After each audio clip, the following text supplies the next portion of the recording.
webinar kita hari ini. Om Swastiastu. Assalamualaikum warahmatullahi wabarakatuh. Salam, salam dan bahagia. Selamat datang kami ucapkan kepada Bapak Ibu orang tua siswa TK Ratsya Muna yang sudah berkesempatan hadir dalam webinar hari ini dalam rangka Hari Ibu dengan tema Self-Care pada Ibu dapat menciptakan anak yang bahagia. Tidak lupa juga kami ucapkan terima kasih banyak kepada Ibu Gita selaku psikolog kita yang akan menjadi narasumber kita pada hari ini, yang sudah meluangkan waktu untuk sharing bersama kita semua yang hadir pada pagi ini. Terima kasih pula kami ucapkan kepada Bapak Kepala Sekolah TK Ratsya Muna yang sudah memfasilitasi berlangsungnya webinar ini. Nah, agar webinar kita hari ini bisa berjalan dengan lancar, kami perkenankan Bapak Kepala Sekolah untuk memimpin doa sekaligus membuka webinar kita hari ini. Kepada Bapak Kepala Sekolah, kami persilahkan. Terima kasih atas waktu yang telah disediakan. Baik, sekali lagi terima kasih buat Ibu, para Ibu, dan selamat Hari Ibu di 22 Desember ini. Semoga para Ibu selalu diberikan kekuatan, diberikan kesehatan, sehingga bisa dengan baik untuk mendidik para tunas-tunas bangsa kita. Untuk itu, mari kita sama-sama berdoa.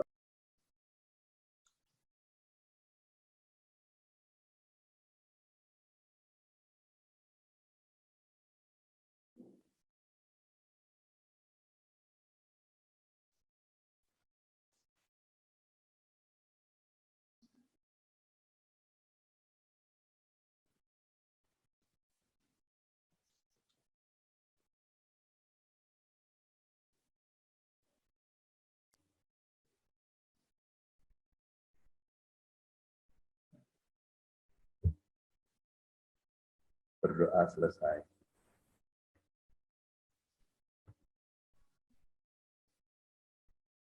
Ya, mungkin sepatah dua kata dari Bapak Kepala Sekolah, kami persilahkan. Ya, baik, yang terhormat Ibu narasumber, terima kasih yang tak terhingga sudah mau berbagi bagaimana kita di dalam mendidik atau membesarkan putra-putri kita. Itu memang banyak hal yang belum kita ketahui dan banyak hal yang harus kita ketahui. Dan semoga di kesempatan yang baik ini kita bisa menggali potensi-potensi yang ada yang akan diberikan oleh narasumber buat kedepannya kita bisa lebih baik, lebih fokus kepada anak-anak kita. Sekali lagi selamat Hari Ibu buat para ibu. Berbahagialah para ibu karena memang spesial ada Hari Ibu. Ini para bapak mungkin harus bersabar lah. Kita mungkin mau buat Hari Bapak ya.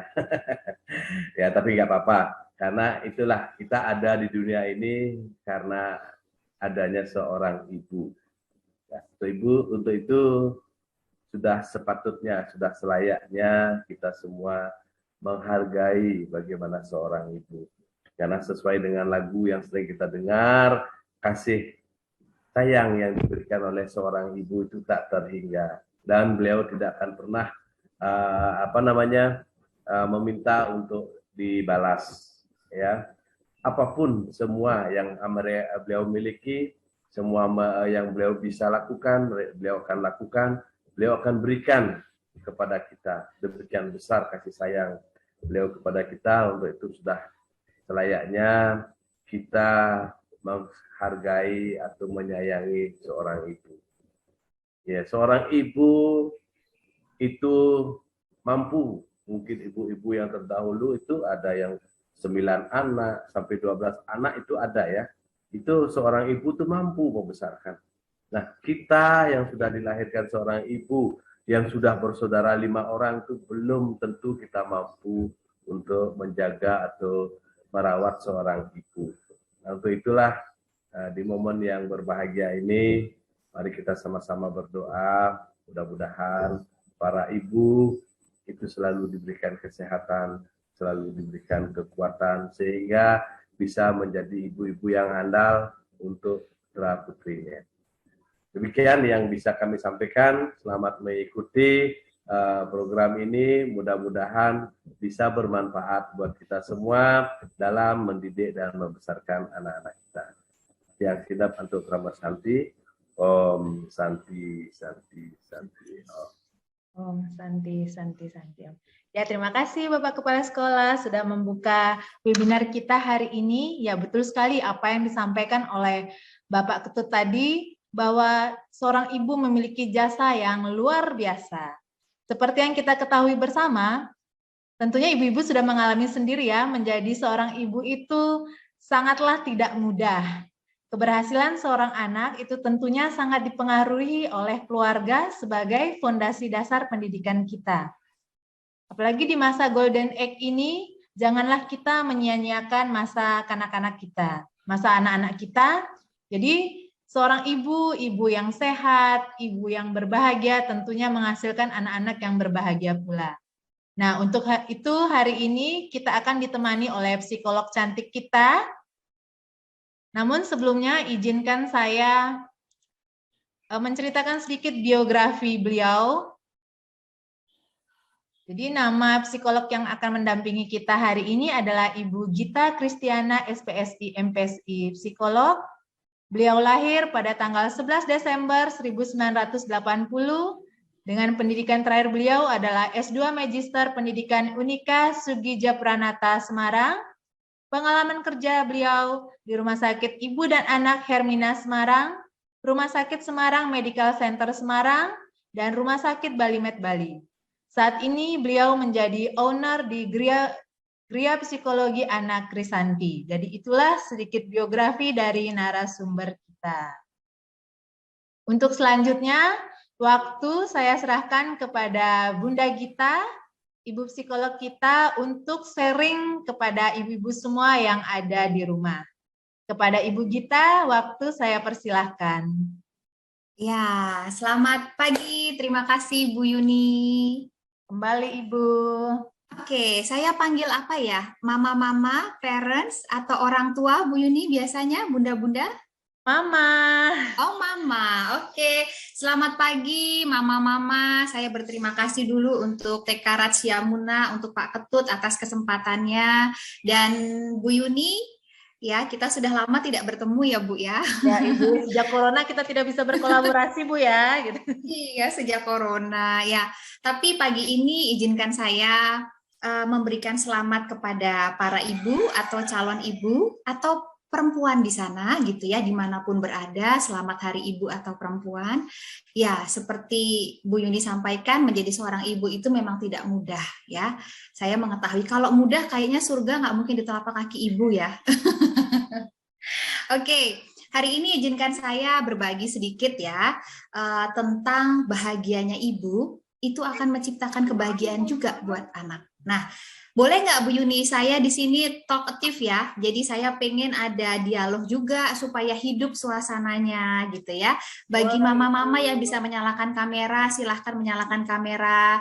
Jika tidak, mungkin nanti kalau saya minta bantuan untuk share, mama-mama bisa membuka mikrofonnya tanpa membuka kamera, nggak apa-apa ya. Oke, supaya lebih hidup gitu ya. Ya, di online webinar ini tentunya pasti tidak interaktif seperti biasa kita ketemu begitu ya. Ya, hari ini kita punya tema self-care ibu menciptakan anak yang bahagia. Nah, saya mau tanya dulu nih Bu Yuni sama mama-mama atau Bu Yuni sendiri ya. Sebenarnya apa sih yang buat anak bahagia? Menurut mama-mama itu apa sih? Coba, ada yang berani nggak jawab? Ada yang berani sharing nggak? Biasanya mama-mama gitu ya, ayo dong sama anaknya berani dong, ngomong dong gitu ya. Ayo mama-mama keluarkan suaranya. Apa sih yang buat mama-mama anak bahagia itu kalau diberikan apa atau dalam kondisi apa anak-anak bisa bahagia? Mungkin ada 1, 2, 3 volunteer, mama-mama yang bisa menjawab sebelum kita masuk ke materi? Atau Bu Yuni sendiri? Ayo, saya mungkin dari mama-mama dulu ya. Ayo mama-mama yang ada di rumah, bolehlah kita berbagi di sini. Apa sih yang membuat seorang anak itu bahagia? Kalau saya pribadi, mungkin anak itu bahagia ketika permintaannya dituruti ya Bunda ya. Oh, oke. Ya, itu salah satunya, Salah betul. satunya kan. Betul. Aku mau pergi ke sana, aku mau makanan ini, minuman ini, gitu ya, Bu Yuni ya? Ya. Oke. Jadi Ada ketika lagi? anak itu mendapatkan, wih alangkah bahagia banget ya, senang banget ya. Iya, betul. Ada lagi? Perhatian. Mama-mama yang lain? Perhatian. Iya. Oh, Ibu Erna Nimade, terima kasih. Iya. Kalau diperhatikan anak bahagia. Betul banget. Yuk, ada lagi? Izin Bu, maaf suasananya agak sambil ketok-ketok, ada tukang di sebelah. Nggak apa-apa, Tapi semangat. kalau anak saya tuh pribadi karena saya cukup sibuk, jadi dia tuh seneng kalau saya ada waktu buat dia, mau menemani bermain, menemani ke sana ke sini, apa yang diinginkan dia, begitu Bu. Wow, terima kasih Mama Devi.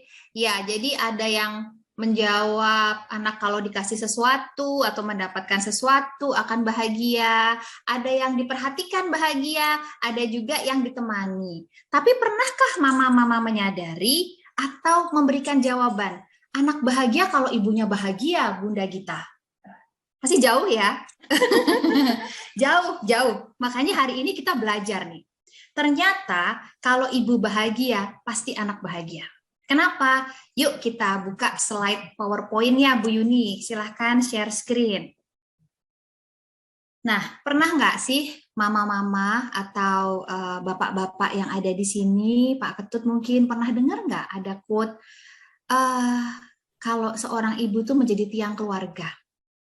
Jadi pilar ya, kalau mama-mama lihat tiang atau pilar dalam rumah itu ini sekali, dia kuat, harus kokoh. Begitu ada satu tumbang, 3 pilar lainnya dia pasti akan roboh.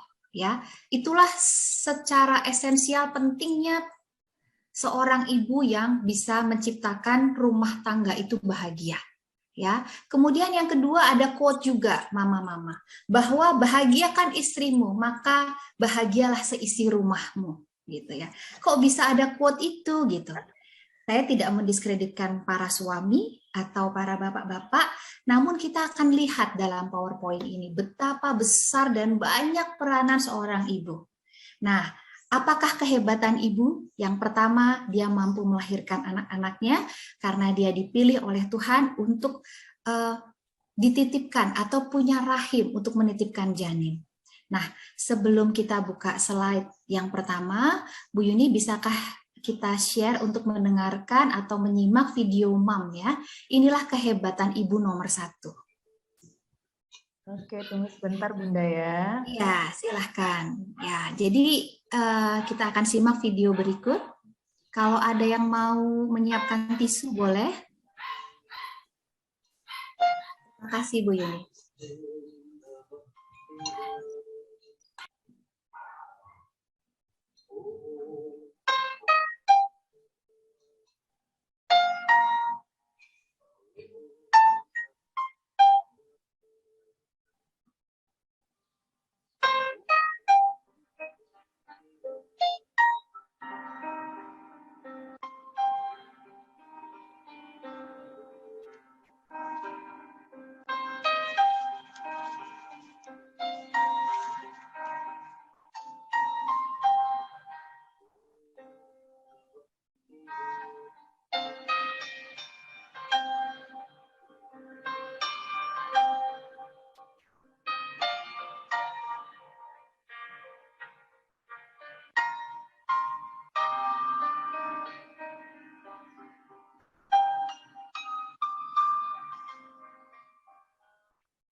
wajahmu,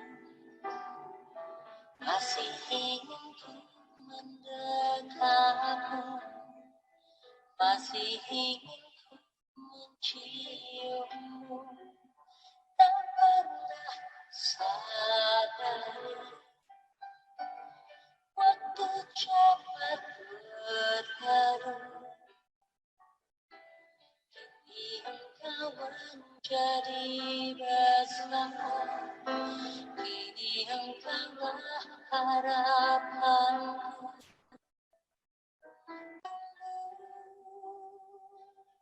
Tumbuhlah anakku,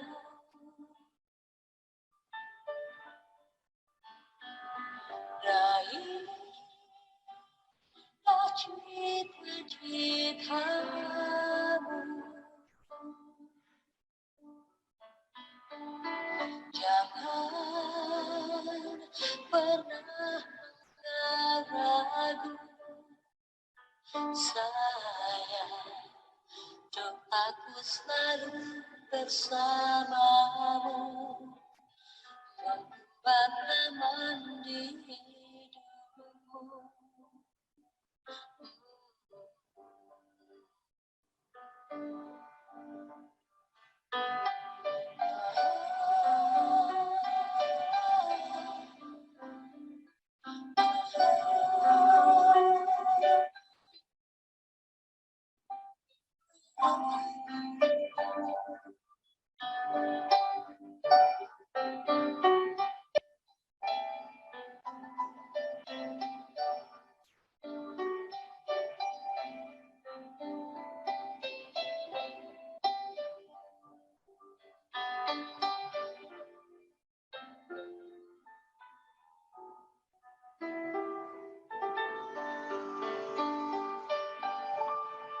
Tak pernah kusadari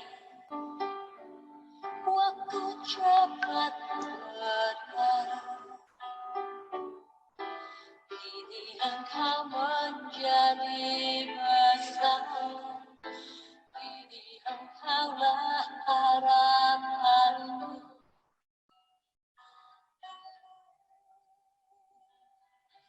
Tumbuhlah anakku,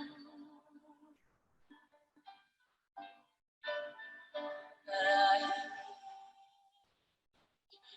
cita-citamu.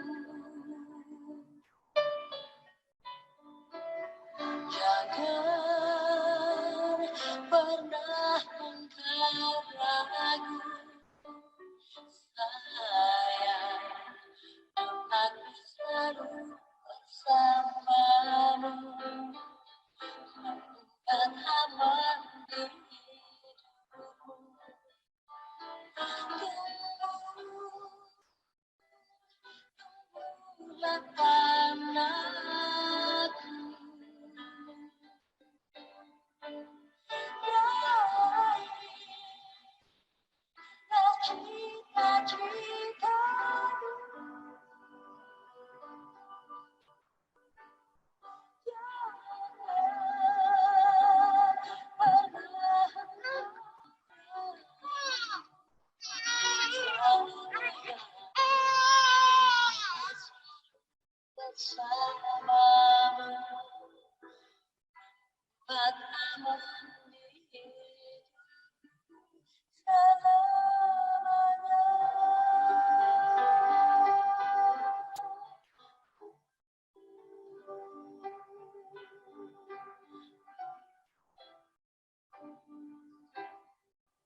Oke, jadi video ini sebagai pembuka ya, mama-mama, bahwa peran seorang ibu itu memang sudah spesial dari sananya gitu ya. Sudah ditakdirkan ada rahim di perut kita yang bisa dititipkan gitu ya, janin bayi-bayi ini.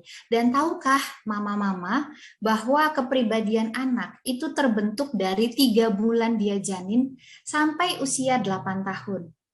Jadi kalau mau menciptakan, membentuk anak yang bahagia, yang patuh, yang dia bisa sehat secara tubuh dan mental, mama-mama bisa lakukan itu sejak dalam kandungan. Ya, jadi fondasi kepribadian itu ada di 3 bulan janin sampai di usia 8 tahun. Itu akan membentuk kepribadian dia, dan itu akan sedikit menetap ya, kurang lebihnya, sampai dia usia dewasa. Gitu. Oke, kita buka slide ya, Bu Yuni silahkan. Slide yang kedua, menjadi seorang ibu. Ya, tentunya dengan video tadi kita tahu ya bahwa kita menjadi seorang ibu itu sebenarnya memang takdir ya, takdir kita, dan itu kita harus menghayati peran ya. Ketika kita memang kodratnya sudah menjadi seorang ibu, maka jiwa merawat anak itu memang tidak mudah, tapi berjuanglah ya. Mulai dari apa sih, mama-mama, kesakitan kita sejak kita melahirkan anak tuh apa kesakitannya? Kalau mama-mama bisa sharing. Pasti banyak ya, apa aja yuk. Yang sesar akan sakit jahitannya, yang normal akan dijahit berapa gitu ya. Mau duduk sakit, mau jalan sakit gitu ya. Apalagi menyusui ya. Waduh, saya sempat sampai benar-benar, saya adalah pejuang ASI, termasuk luar biasa, perjuangan saya berat pada saat itu, tapi saya berjuang ya.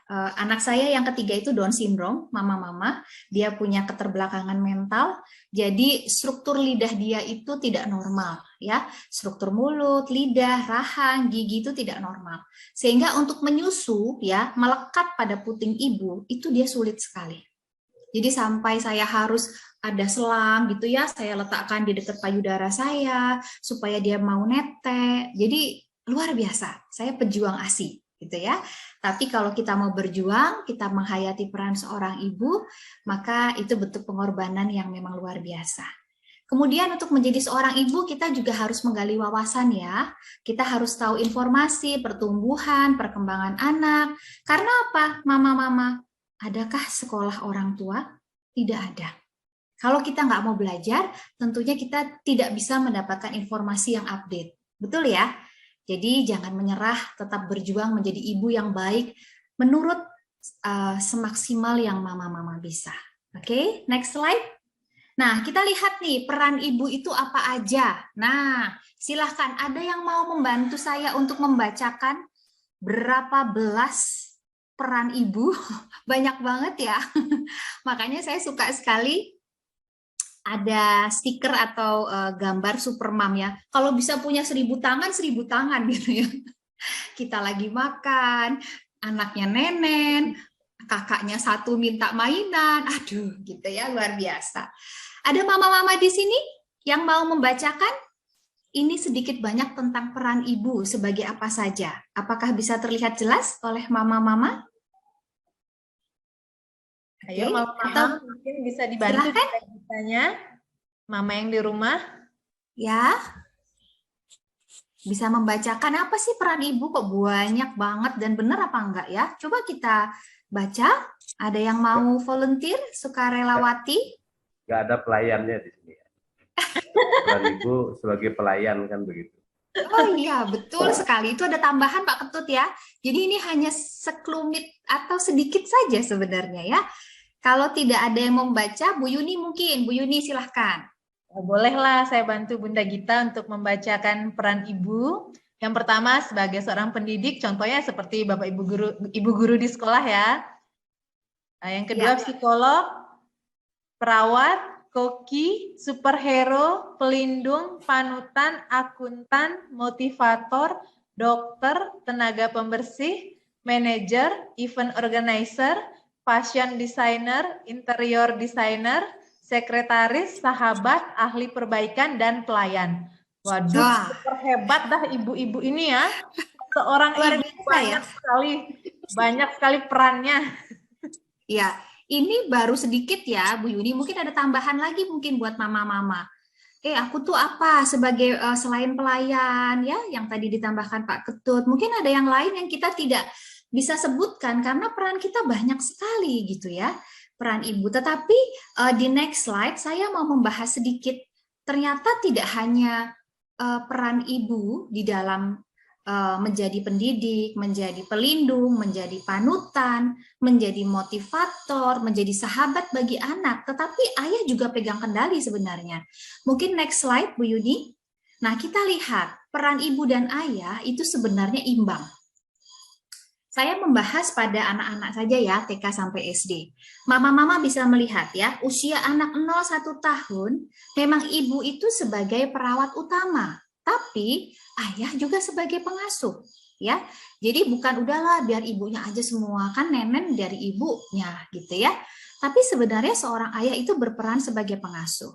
1-3 tahun mungkin ibu sebagai pendidik ya, artinya di sini pemberi stimulus, ngajarin warna, ngajarin mainan ya.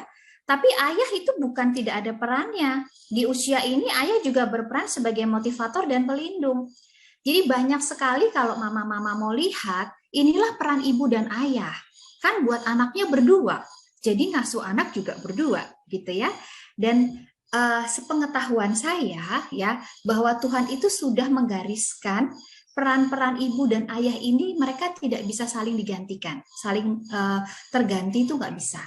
Kalau ibu sebagai perawat, biasanya ayahnya itu lebih sebagai pengasuh ya. Kalau perawat itu biasanya ayah agak susah ya. Karena memang secara otak kalau kita bicara sedikit tentang neuropsikologi, otak pria dan wanita itu berbeda dalam beberapa sub-subnya.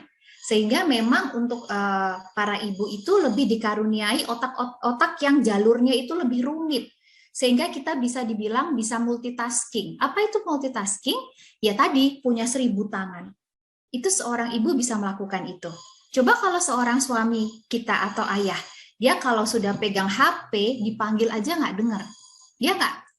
Bukan karena bapak-bapak ini cuek, tapi struktur otaknya tidak punya kapasitas sebesar perempuan. Bukan pinter cerdas ya, tapi ada subotak yang memang membuat pria itu fokusnya itu sedikit sempit.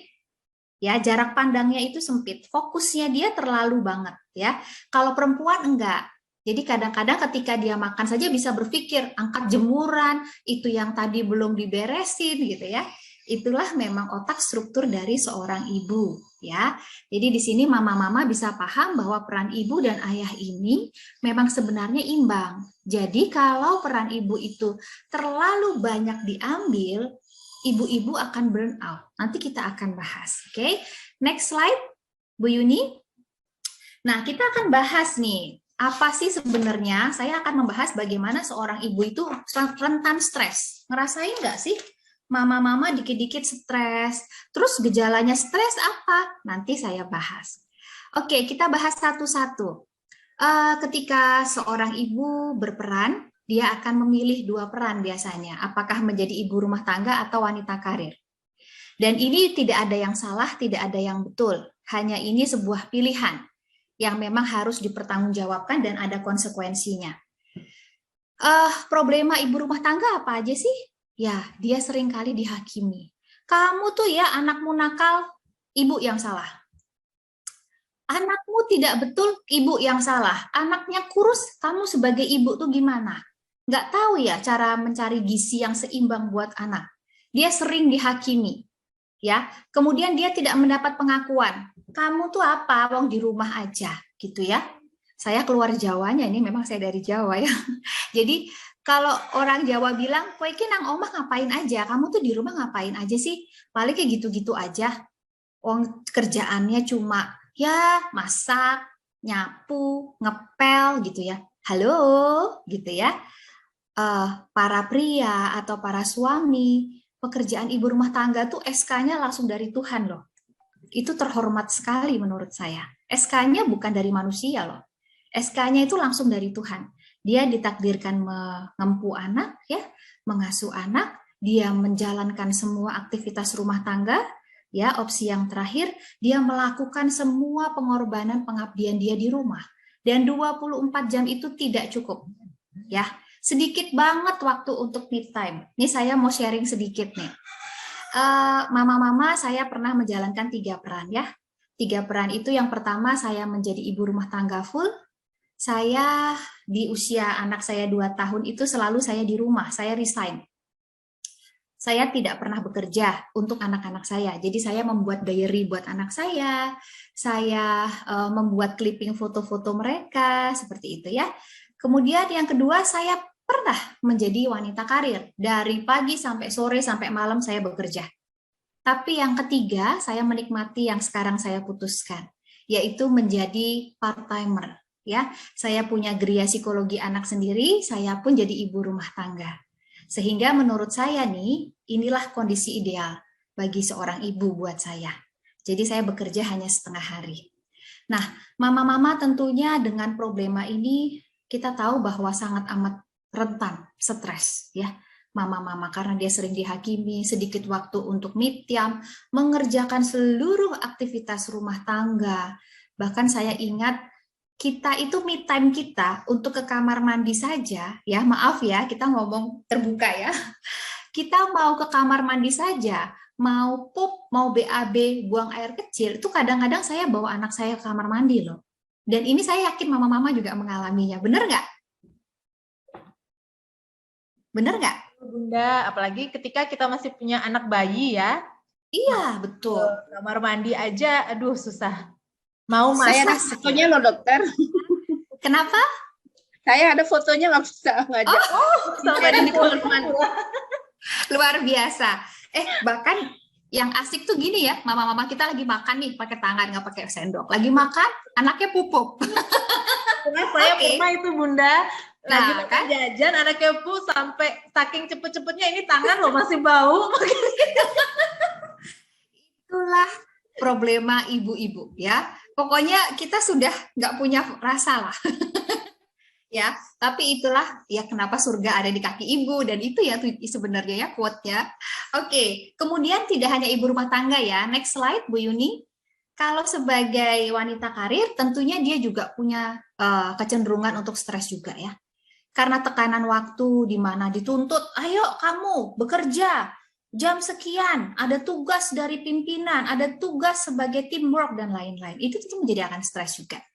Kemudian ada tuntutan juga dari lingkungan ya, misalnya lingkungan itu dalam lingkungan keluarga besar. Kalau di Bali itu kan hidup dengan keluarga besar ya, tentunya ada ngayah, ayo kamu bekerja tapi harus ngayah di Banjar. Ada kemudian mungkin ada acara keluarga besar, sehingga di sini dia harus membagi waktu dengan tepat ya. Dan kemudian belum lagi finansial, kondisi finansial yang mengharuskan dia bekerja. Padahal anaknya 2, anaknya 3, tapi dia harus bekerja. Sehingga itu menjadi tekanan tersendiri ketika dia bekerja, ya mau tidak mau dia pasti akan pikirannya ada di rumah juga. Gimana anak saya yang ini, sedangkan saya harus membantu suami dan lain sebagainya. Tentu problema menjadi ibu rumah tangga, menjadi wanita karir, ini sama-sama. Ya, kita punya kecenderungan untuk rentan stres. Tapi kita boleh bersyukur dengan kondisi yang kita miliki sekarang, kita adalah ibu yang sempurna secara fisik. Jadi tetap berjuang, tetap semangat. Saya ajak mama-mama di sini untuk melihat dan kita bisa mensyukuri ketika kita melihat video ini ada seorang mama yang cacat ya atau tidak sempurna, tapi dia luar biasa menjadi ibu rumah tangga yang memang mau berusaha melakukan semua aktivitas rumah tangga. Mungkin Bu Yuni bisa setelkan ya, ada di slide yang nomor 8 ya, atau kalau nggak salah ya, Bu Yuni bisa diklik langsung dari sana.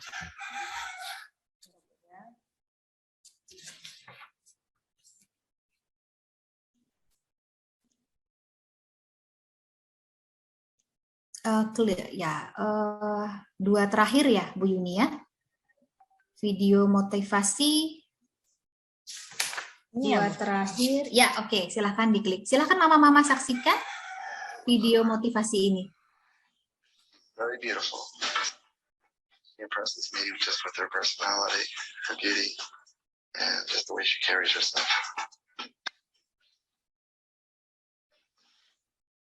The two got married. Like a lot of young couples, Barb and Mark began thinking about raising a family. But would Barb be able to handle all the responsibilities that come with raising a child?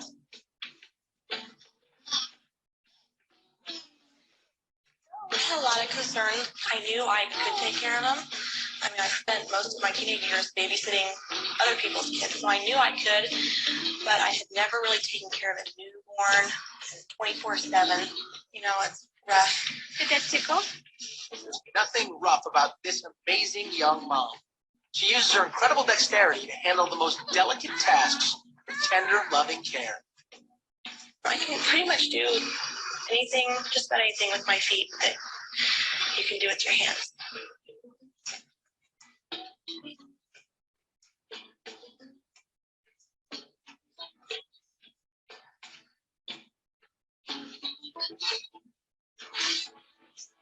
And while Barb doesn't have time to dwell on her differences, most people can't seem to get over them. Even a night at the movies can turn into a challenge.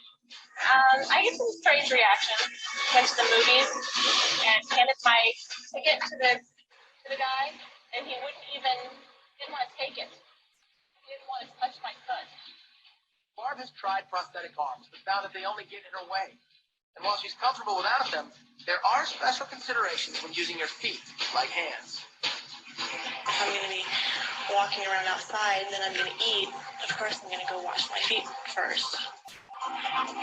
And now, with taking care of her family and running a small business from home, Barb is busier than ever. With all the incredible things that she can do, what's most remarkable is the fact that she's never once thought of giving up. I would just like to encourage other people. If there's a will, there's a way. You don't have to sit on your desk and feel sorry for yourself. You can get out there and make something of yourself and live a full life just like anyone else.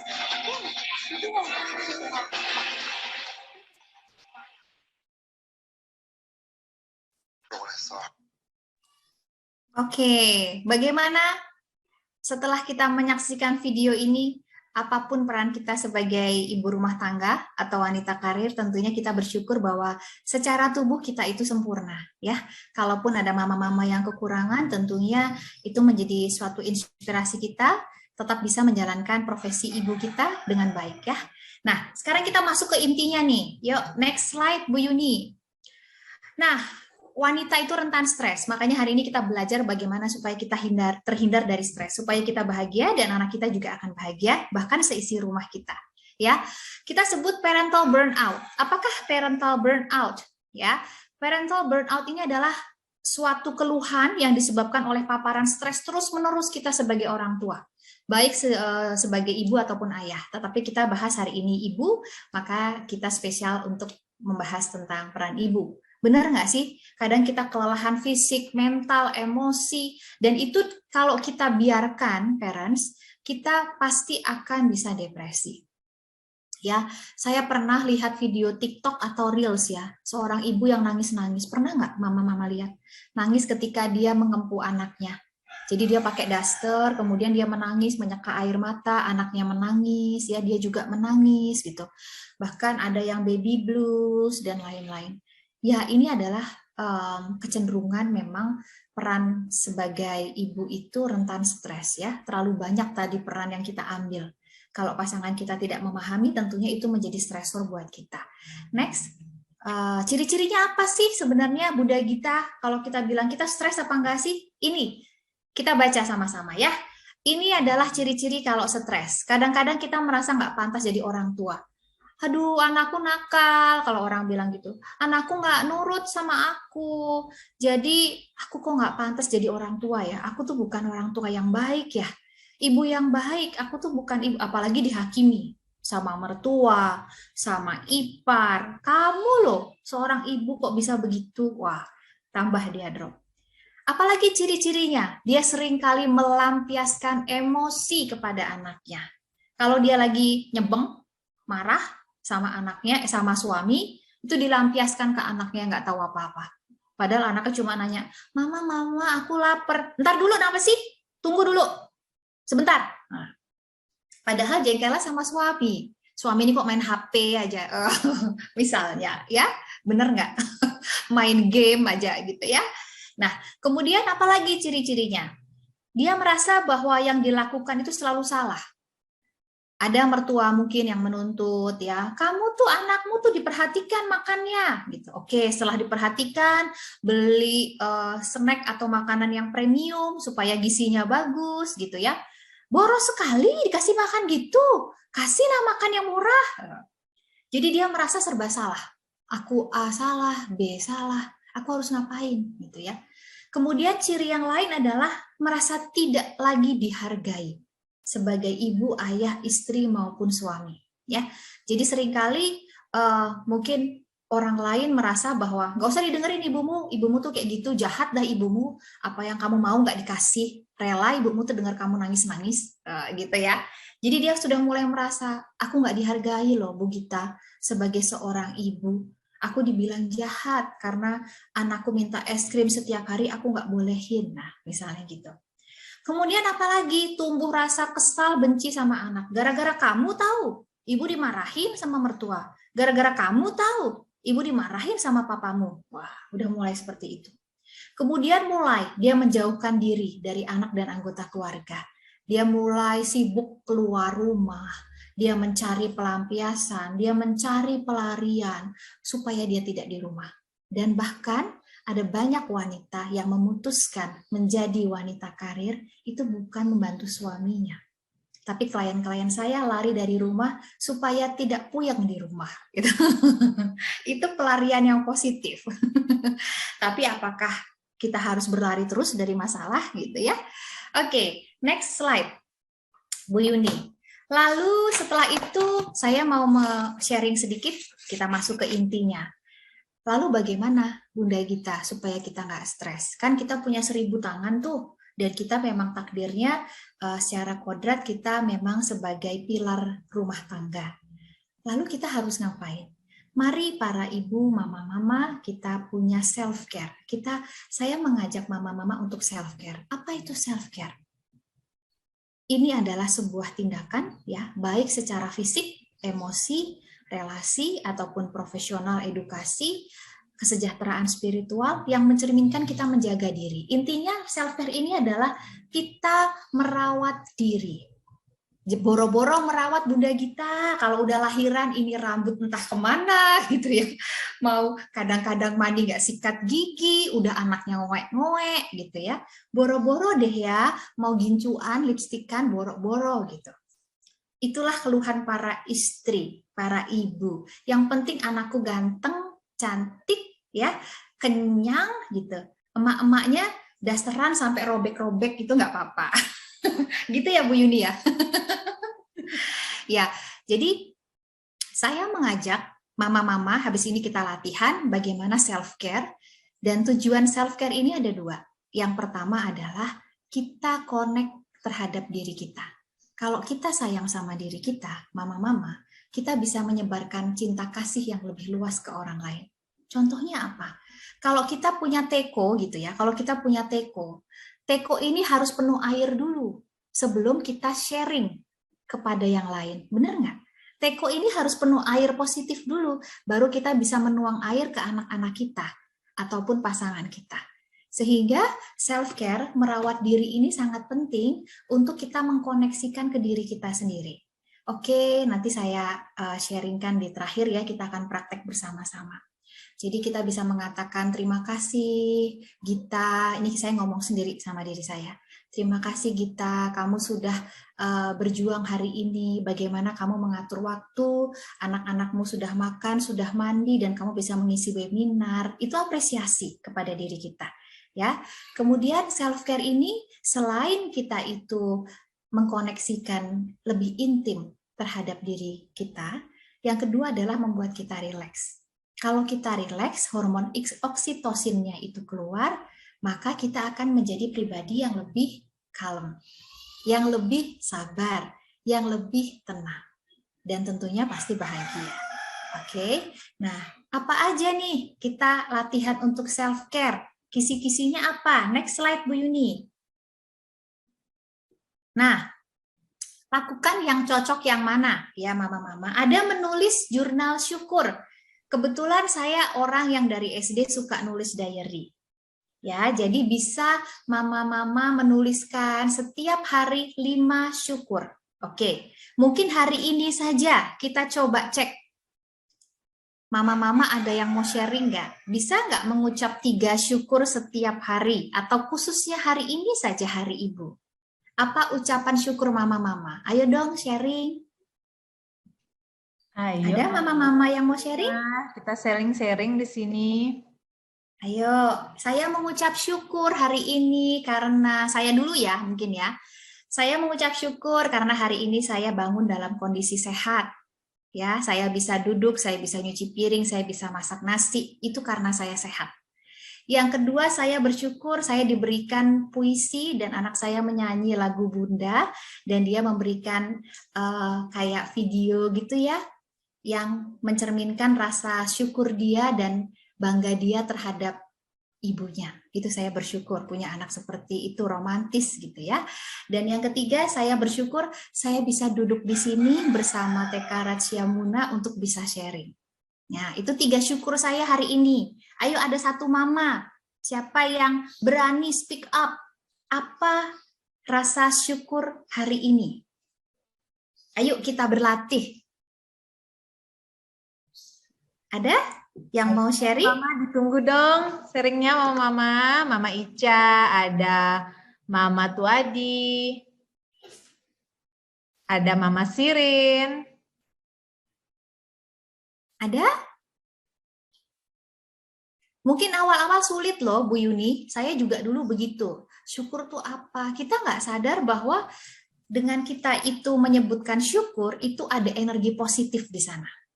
Energi positif yang bisa menaungi tubuh kita, dan kita menjadi lebih lebih powerful gitu.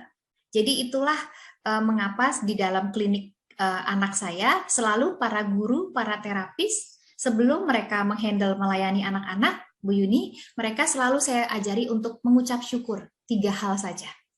Supaya apa? Supaya mereka itu berpikir positif setiap hari, bahwa bisa nafas tanpa oksigen, ya, bisa bangun dalam keadaan sehat, bisa tidur dalam kondisi nyenyak. Itu udah bersyukur sekali. Jadi mama-mama bisa lakukan ini, ya. Ada yang mau sharing? Ibu? Oh, silahkan Ibu.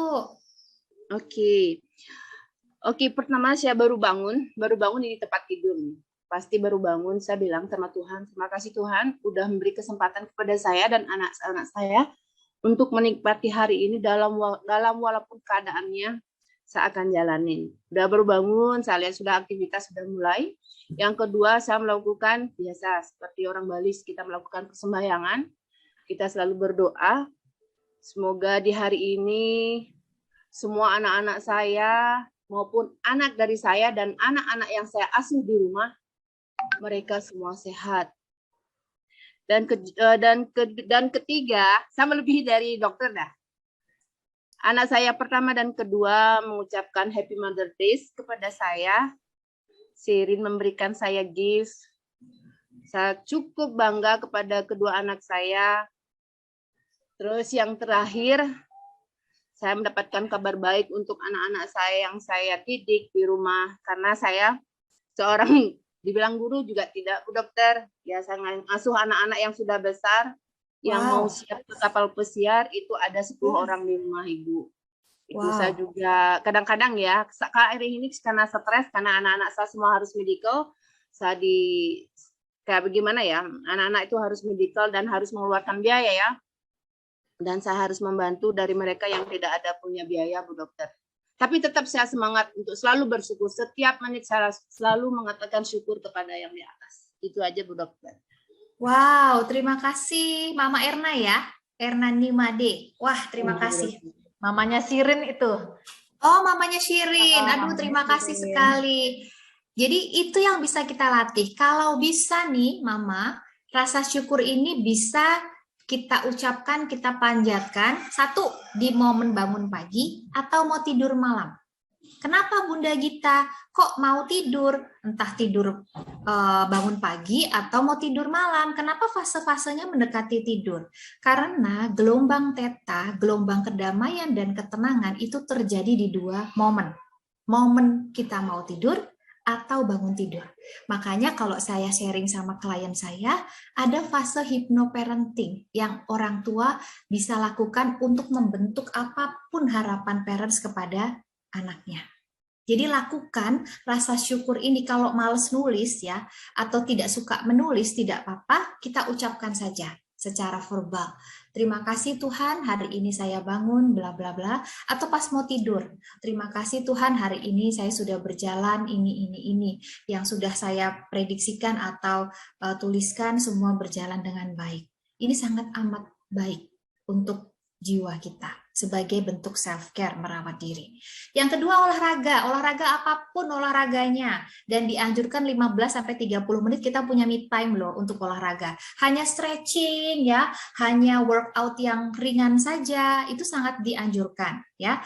Cukup istirahat, ini jelas ya, supaya kita bisa lebih fit ya, sehingga kita bisa mengatur pola tidur kita supaya tidak bermain gadget terus, sosial media. Kalau wanita itu ya habis waktunya di sosial media, dan kita bisa mengatur waktu kita untuk bisa mengistirahatkan tubuh dan pikiran kita. Kemudian melakukan hobi. Nah, ini hobinya macam-macam. Ada yang hobinya shopping, bolehlah asal suaminya ngasih bekal yang banyak ya. Atau melakukan hobi bercocok tanam, atau melakukan hobi yang lain yang mama-mama suka, itu adalah bentuk self-care.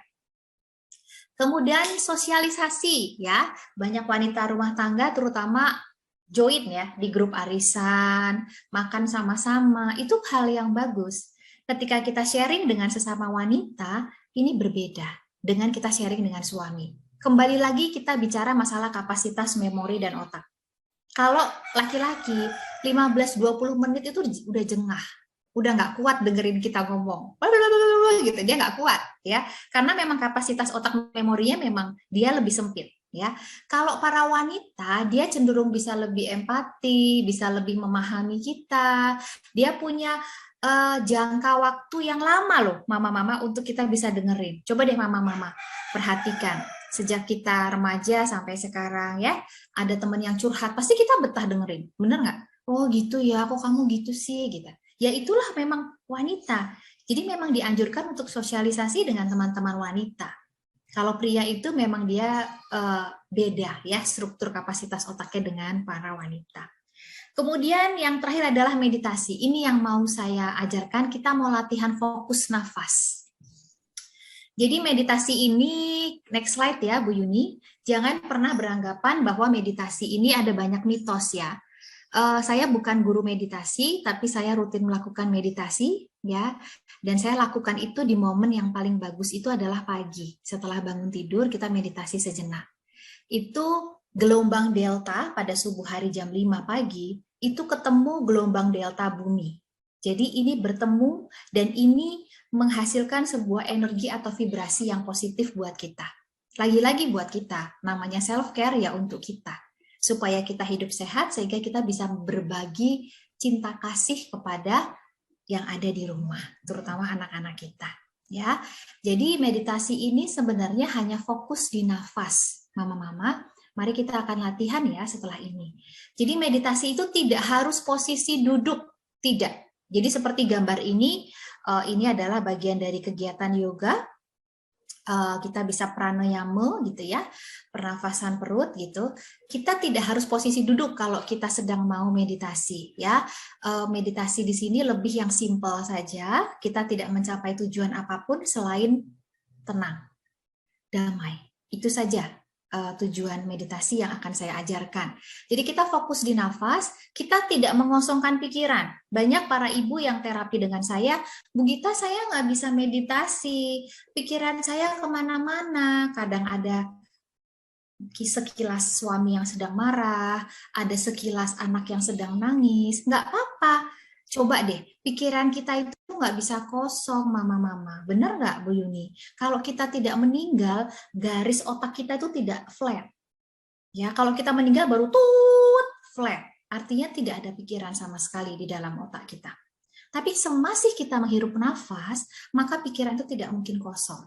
Jadi harus apa? Ya harus kita terima kalau ada gambaran tertentu, kita sapa, oh aku bayangin suamiku marah. Ya sudah, terima saja, kemudian nanti dia biar lewat sendiri. Kembali lagi ada pikiran muncul, ya nggak apa-apa. Kita sapa lagi, kita akui, oh ada anakku nangis nih, nyebelin banget. Ya sudah, lama-lama kita netral. Jadi tidak mengosongkan pikiran. Jadi jangan pernah mencoba untuk fokus, lihat mata saya. Enggak ya. Fokus, kosongkan pikiran, tidak bisa. Kenapa? Karena otak kita tidak menerima instruksi tidak atau jangan.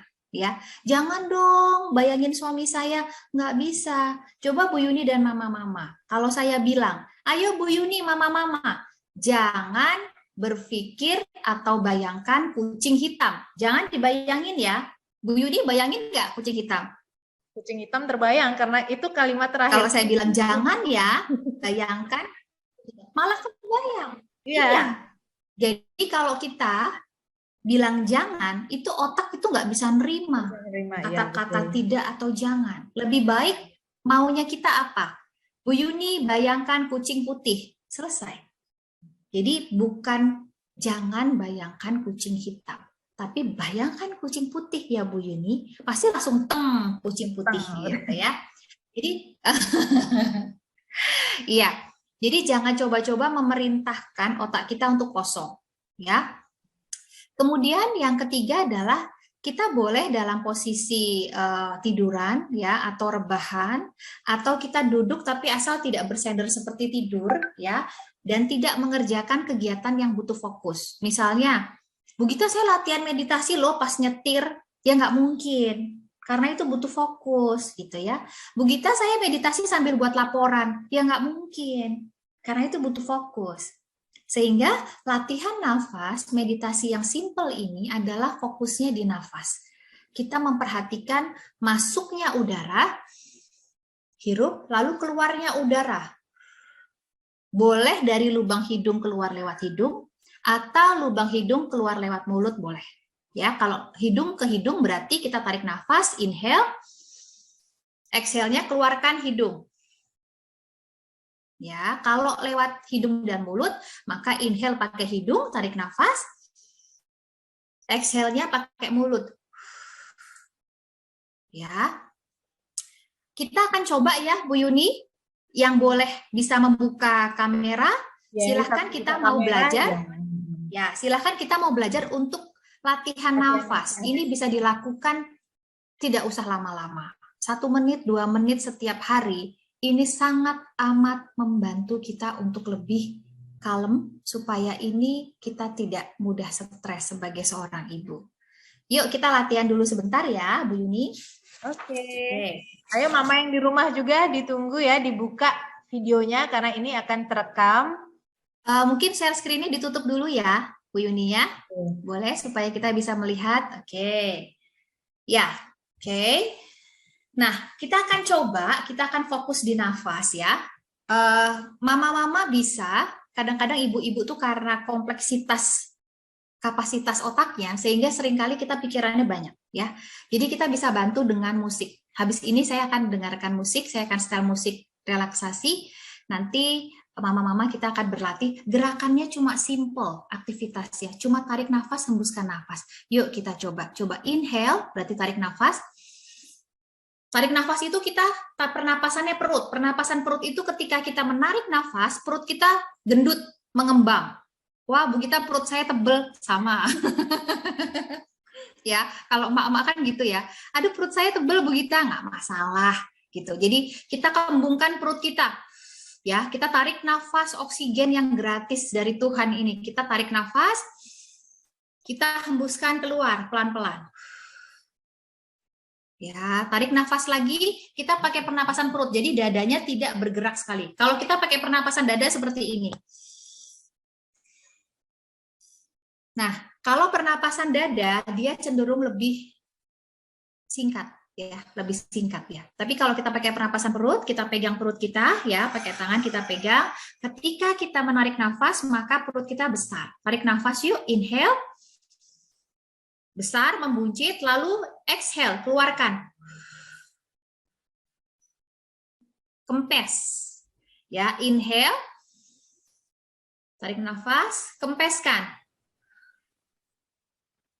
Ya, saya akan pasang musik. Kita coba pejamkan mata, lalu kita fokus di nafas. Kalau ada pikiran gimana Bu Gita? Sapa saja.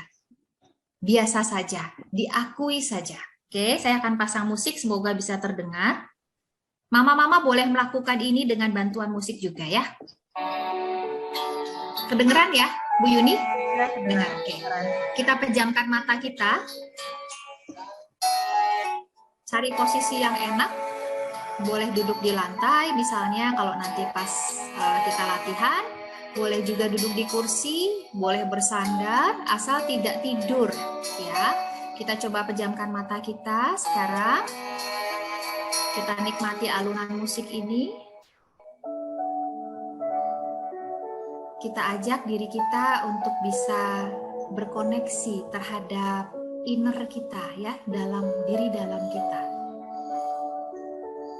Kita mencoba sekarang untuk menarik nafas dan hembuskan nafas berulang-ulang secara pelan saja, dinikmati hembusan nafas. Kita menarik nafas dan hembuskan ya. Inhale. Exhale. Inhale. Fokus di nafas. Exhale. Inhale. Exhale. Fokus di perut, nafas yang keluar masuk saja, tidak fokus di yang lain. Inhale. Exhale.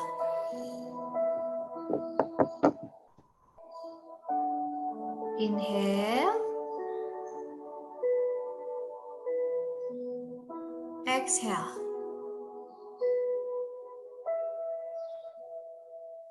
Inhale.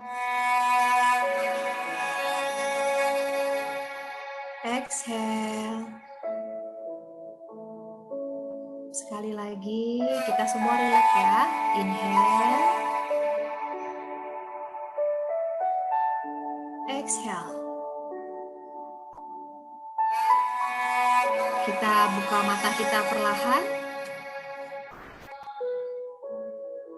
Oke. Kita buka mata kita perlahan. Ya, oke. Silahkan dibuka matanya Ibu. Oke.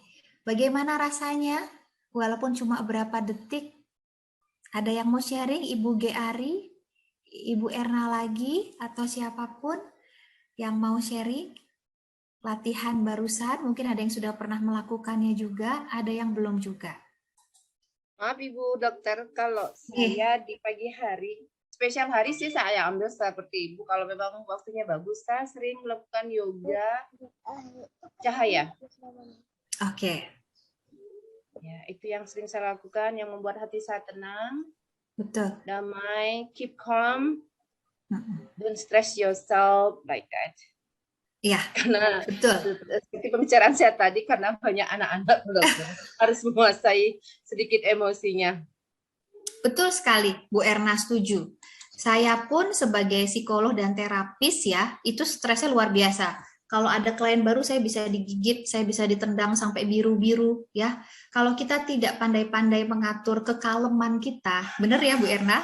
Tentu kita pasti akan emosi. Sakit soalnya digigit sampai biru loh. Ditendang tuh sakit, dicakar, diludahin itu nggak enak gitu. Tapi saya pun rutin melakukan meditasi, jadi fokus di nafas saja sama yin yoga kalau saya Bu Erna. Ya, kita yin yoga hanya berapa gerakan, tapi yin yoga ini memang membuat kalem. Jadi kalau klien datang ke saya karena kesulitan mengasuh anak, bukan hanya anaknya yang saya pegang, tapi ibunya juga saya pegang. Ya, oke, terima kasih sharingnya Bu Erna. Mungkin ada yang lain? Ibu Geari tadi kelihatannya juga mencoba ya. Apakah berkenan untuk sharing? Iya, saya merasa lebih tenang, lebih rileks gitu kan. Saya biasanya sering stres gitu karena kerjaan, karena hal-hal yang lain. Setelah melakukan ini ya saya merasa lebih tenang lah. Ya, terima kasih Bu Geari. Jadi ini latihan yang memang simple. Ini cara self care kita nggak ada 5 menit loh. Parents ya, kadang-kadang orang tua defense gini, Bu Gita nggak ada waktu, saya tuh bangun tidur langsung ke dapur, ngapa-ngapain, enggak. Coba deh mama-mama kita jujur sama diri sendiri, berapa jam kita pegang HP hanya melihat sosial media? Bukan urusan kerjaan ya, berapa ngelihat Instagram, wih ada artis gitu, TikTokan, wih gitu ya, berapa lama gitu. Ya kita lebih dari 5 menit loh dalam satu hari. Jadi self care kita coba diagendakan untuk latihan nafas selain yang lain ya. Terima kasih Bu Geari. Kita kembali ke slide ya Bu Yuni. Oke. Nah, sekarang kita masuk ke dalam kesimpulan ya, bahwa menjadi seorang ibu itu memang kita harus menjadi pribadi yang sehat ya, menjadi pribadi yang bahagia ya. Dengan cara apa? Kita punya me time. Kita punya me time, apapun bentuknya. Izinkan diri, izinkan mama-mama untuk punya me time untuk self care ya. Yang kedua tentunya kita punya time management ya. Ketika kita teratur, disiplin, konsisten, maka tidak ada lagi kerepotan, kehebohan untuk mengatur anak-anak kita. Karena kita sudah dulu mengatur diri kita dengan baik ya. Next slide Bu Yuni. Lalu kenapa sih Bu Gita kok repot-repot bawakan materi ini gitu? Kenapa? Karena kalau kita bahagia sebagai seorang ibu, ini efeknya ada 2 untuk anak laki dan anak perempuan. Untuk anak laki-laki, kalau ibunya bahagia, dia punya rasa empati pada keluarga. Empati itu merasakan apa yang dirasakan orang lain. Jadi dia ngerti, oh kalau ibuku sakit aku akan harus apa. Oh adikku lagi nangis aku harus apa. Ketika ibunya bahagia, vibrasinya positif, maka anak laki-laki ini akan mengembangkan sikap empati. Kecerdasan emosi dia bagus. Apa itu kecerdasan emosi? Kita bisa bilang bagaimana dia mengontrol emosinya. Emosi itu bisa marah, bisa sedih, bisa bahagia. Ya, jadi tidak hanya marah emosi itu. Jadi kita bisa belajar mengontrol diri, bagaimana membina hubungan dengan orang lain, itu termasuk kecerdasan emosional. Jadi anak laki-laki akan tumbuh menjadi seperti ini. Dia lemah lembut, sabar, dan tegar. Kalau ibunya bahagia. Bagaimana dengan anak perempuan? Apalagi satu gender. Kalau ibunya bahagia, dia menjadi anak yang percaya diri. Manajemen emosinya dia bagus, dan dia menjadikan kita sebagai panutan. Kalau kita pakai bando, anak kita pakai bando. Kalau kita sukanya makanan pedas, dia ikut-ikutan makanan pedas karena dia mengidolakan ibunya. Ya, jadi itulah pentingnya peran ibu yang banyak, yang belasan peran yang kita ada di dalam tumpuk bahu kita, dan kita bisa menjadi bahagia. Bahagia itu sebuah pilihan, dan itu bukan suatu takdir, tapi itu bisa dilatih dengan cara tersebut. Oke, next slide Bu Yuni. Sehingga pesan saya adalah jangan pernah merasa bersalah untuk self-care. Ini yang terjadi sama saya. Saya kalau pergi ke salon, saya suka krimbat supaya rileks, saya suka dipijet. Itu seringkali saya merasa, aduh kasihan uangnya ya buat krimbat. Aduh nanti kalau aku krimbat setengah jam, 1 jam anakku gimana ya? Itu saya ngerasa bersalah. Padahal udah dikasih uang nih sama suami misalnya, kamu nih pergi ke salon ya, gitu. Nggak saya pakai buat beli yang lain untuk anak-anak saya. Dan itu ternyata salah. Dan saya pernah ada di fase kolaps atau depresi. Saya pernah merasakan itu, mama-mama. Jadi saya semakin tahu bahwa self-care itu penting. Sama seperti gelas ini, saya harus mengisi gelas saya penuh untuk saya bisa share for the others, untuk semuanya. Kalau saya tidak bisa mengisi gelas penuh, maka saya mau berbagi apa? Air aja nggak punya. Langsung burn out saya. Gitu ya. Dan slide yang terakhir, Bu Yuni, ini ada tokoh Mary Riana mengatakan bahwa anak itu tidak butuh ibu yang sempurna. Sempurna. Tidak butuh yang sempurna. Tapi anak itu butuh ibu yang bahagia. Jadi berusahalah untuk bahagia. Bahagia itu kita yang memilih. Bahagia itu bukan takdir, tapi kita bisa melatih menjadi ibu yang bahagia. Mungkin itu dari saya, Bu Yuni. Mungkin kalau ada yang tanya jawab atau sesi, saya kembalikan ke Bu Yuni. Terima kasih atensinya, Mama-Mama. Iya, terima kasih banyak Bunda Gita yang sudah sharing sama kita semua ya sebagai mama-mama. Bagaimana kita harus membahagiakan diri kita agar bisa menciptakan anak dan keluarga yang bahagia. Benar gitu mama-mama yang lain? Bukan begitu? Benar. Benar ya. Mantap. Terima kasih Bu Dokter. Jadi seperti apa yang disampaikan Bunda Gita tadi ya, jadi kita jangan menyalahkan diri sendiri saat kita melakukan self-care untuk diri kita sendiri. Mungkin dari mama-mama yang lain bisa sharing di sini atau mungkin ada pertanyaan atau apa terkait dengan self-care atau terkait dengan perkembangan anak, boleh ya Bunda ya? Boleh sekali Bu Yuni, ya. silakan. Jadi kami persilakan waktu untuk mama-mama yang mau share di webinar ini, silakan. Boleh sharing, boleh bertanya, atau mengomentari boleh ya Bu Yuni ya, tidak hanya bertanya tapi kita boleh sharing ya. Di hari ibu ini tentunya mama-mama boleh sharing pengalaman mengasuh anak, apa yang tidak bisa dilupakan gitu ya, bagaimana merasa diri kita itu berharga, atau seperti saya pernah kolaps, saya pernah depresi ketika self care saya tidak saya lakukan karena prinsip saya dulu Bu Yuni, saya itu bahagia kalau orang lain bahagia dulu, itu prinsip saya dulu. Dan itu bentukan dari keluarga saya. Dan ternyata itu salah. Jadi kita harus berbahagia dulu, baru kita bisa berbagi kebahagiaan kepada orang. Gitu ya. Kalau kita membahagiakan orang, habis. Kalau kita nggak rajin mengisi cawan gelas energi yang positif itu tadi. Jadi saya belajar banyak untuk bisa lebih self-care, intim sama diri saya dulu. Ketika saya bahagia, maka saya bisa menyebarkan ya vibrasi yang positif buat orang sekitar gitu. Ayo mama-mama, waktu dipersilakan, atau Bu Guru boleh, Bu Wayan atau mama yang lain kita sharing di sini. Nah Bunda, saya sedikit ini Bunda ya terkait dengan self care ya. Saya ini tipe orangnya sebenarnya punya keinginan untuk ya seperti istilahnya ke salon lah, merawat diri sendiri. Tetapi begitu mau dijalankan itu pasti kebayang, aduh nanti kalau saya ke salon anak saya gimana di rumah, nggak ada yang ngurus.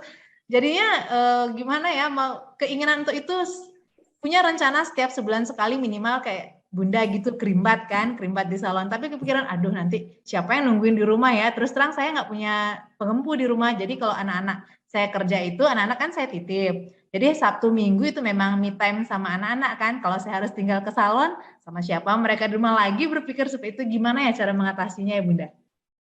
Ya, jadi itu yang saya lakukan juga Bu Yuni pada saat itu gitu. Padahal anak-anak juga ada yang jagain ya Bu Yuni ketika kita ke salon ya.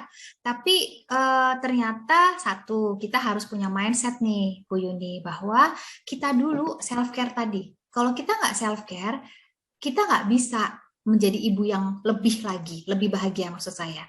Tapi kalau ibu punya mindset, aduh aku self-care dulu nih, penting buat aku nih melakukan ini. Supaya apa? Supaya anak-anakku bisa lebih bahagia. Lain loh. Jadi kita jadi ada perjuangan. Salah satu buat anak saya bahagia itu nggak cuma dipenuhin keinginannya, tapi ibunya bahagia, anak pasti bahagia.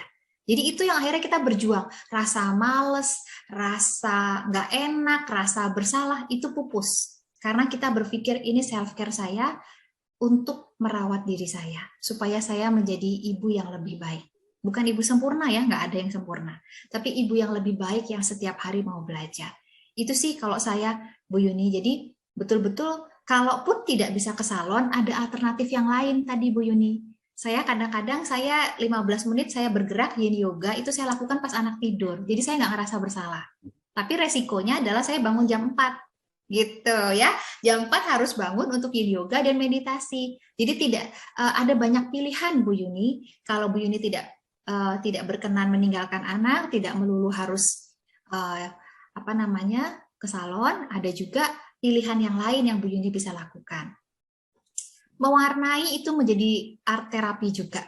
Jadi ada banyak para mama-mama tuh ya, saya kasih PR. Ini coba mewarnai pakai tangan kiri. Yang kedua, mewarnai kedua tangan kiri dan kanan. Baru ngerasa, wih, ternyata enak ya Bu Gita. Ternyata saya jadi punya waktu untuk mewarnai untuk diri saya sendiri. Gitu. Jadi ternyata mama-mama itu sering burn out karena dia nggak punya me time. Tidak punya me time untuk diri dia. Bagaimana dia menghargai dirinya gitu. Kalau dia tidak meluangkan waktu untuk dirinya gitu Bu Yuni. Mungkin itu ya Bu Yuni. Jadi intinya kita harus menanamkan pada pemikiran kita ya, harus mengelola mindset kita bahwa untuk memanjakan diri sendiri gitulah istilah. Itu perlu. Iya, perlu dan harus. Perlu dan harus. Demi apa? Demi kesehatan mental kita.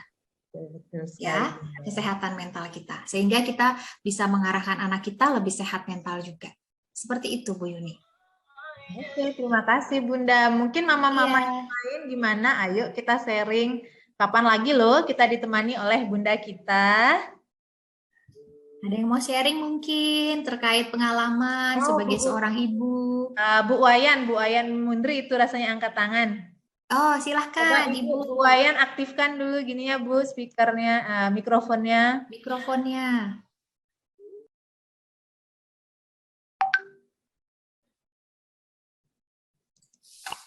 Ya, ayo Ibu Mundri kami persilakan Bu. Bu Dokter, saya mau nanya ya. Ibu. Bukan anak sama cucu. Yang punya cucu yang pertama udah 3 tahun 7 bulan. Tapi dia itu diajak komunikasi itu tidak begitu lancar. Kalau dia dibilang tidak bisa ngomong, dia bisa ngomong. Apakah dia malas atau bagaimana? Dia juga gini mikir-mikir, biarin aja. Nanti kan kalau dia mungkin moodnya dia akan ngomong sendiri, jawab sendiri gitu. Nah itu dia ngajarin dia nyanyi, tapi dia senang, dia tidak mau mengikuti. Nah itu terus yang cara yang lain. Kak D, karena dia anak pertama, dipanggilnya Gede, dan dia udah punya adik, kan Kak D dipanggil. Kak D, tolong ambil itunya Kak D, pindahin biar adiknya tidak jatuh. Diam dia, tidak mau melakukan itu. Nah, besoknya ada hal seperti itu lagi, dia sendiri memindahkan barang itu untuk menyelamatkan adiknya. Dan itu pun Tiang lakukan, dan Tiang C juga sama. Nah, suatu saat dia itu misalnya tadi dia ngajarin menyanyi, dia tidak mau ngikuti. Ada seminggunya dia nyanyi sendiri. Itu. Nah, bagaimana caranya menangani dan apa yang saya harus lakukan? Iya, terima kasih. Sama-sama.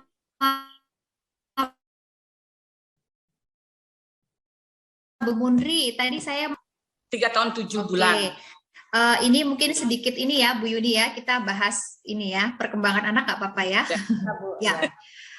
Bu Mundri, saya mau tanya, apa kosakata yang sudah disampaikan atau dikeluarkan oleh cucu Ibu? Kan tadi Ibu mengatakan agak ini ya sedikit bicara. Apa sedikit bicaranya itu kosakatanya terbatas atau memang dia belum bisa komunikasi 2 arah kalau orang tanya atau bagaimana?